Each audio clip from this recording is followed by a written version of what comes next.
Hi guys! So, ang tanong natin ngayon ay, saan nga bang mga tindahan ng gadget pwedeng gamitin ang ating SPay Later Limit Extra? So, tingnan natin kung saan nga ba. O, pagpalagay natin na ako ay taga Pami, Laguna.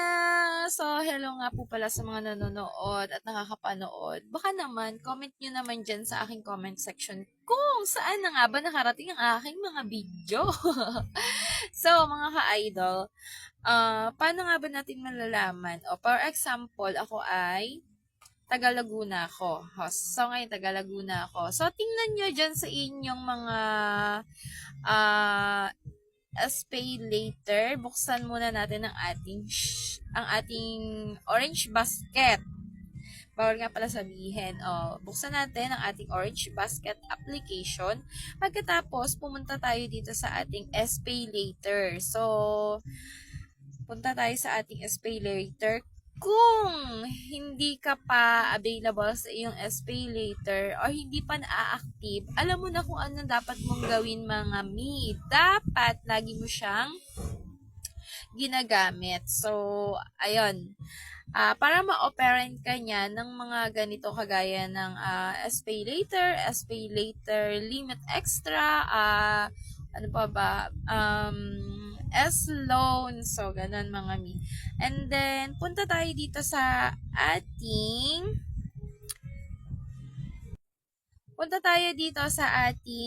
SPay later limit extra. So, uulitin ko po, kung wala pa kayo nito, ibig sabihin, hindi pa kayo binibigyan ng ating orange basket. So, kulang pa sa paggamit, mga mi.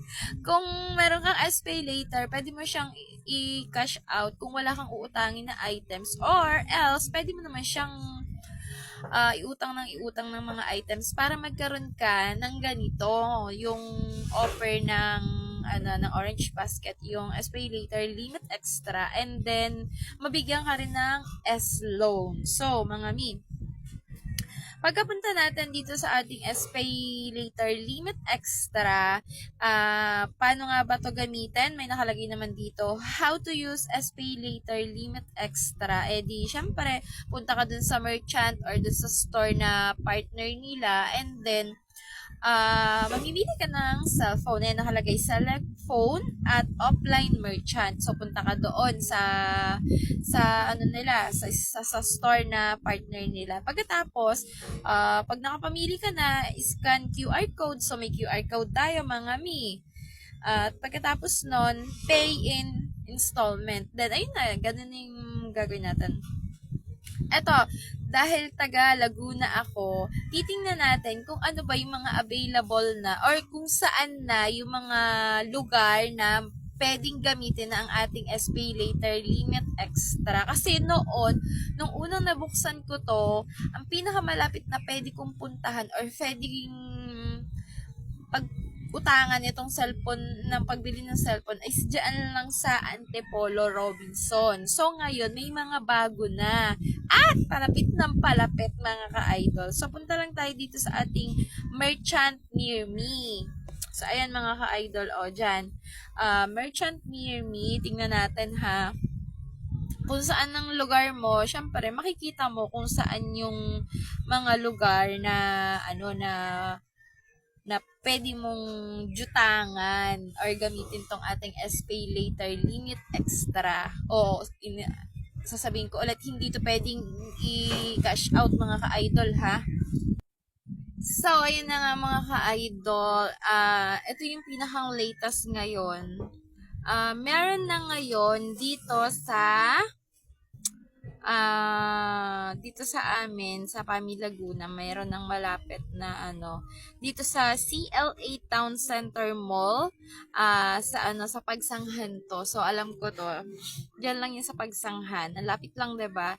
Tapos, meron din na CLA Town Center Mall sa Binyan, Pagsanghan, Laguna. Meron din ditong